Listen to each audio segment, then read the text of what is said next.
Alplerde yürüyüş yapan iki dağcı, 1991 yılında buzun içinde bir insan bedeni buldu.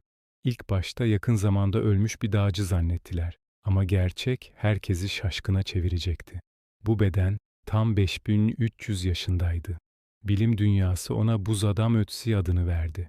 Ötzi binlerce yıl buzun altında o kadar iyi korunmuştu ki sadece kemikleri değil, kasları, iç organları ve hatta midesindeki son yemeği bile günümüze ulaşmıştı. Yapılan incelemeler, sırtına saplanmış bir ok ucuyla öldüğünü ve kan kaybından hayatını kaybettiğini ortaya çıkardı.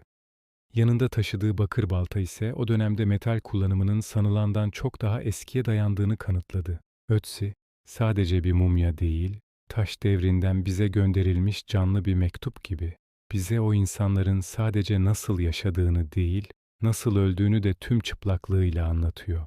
Daha fazlası için kanalıma abone olmayı unutmayın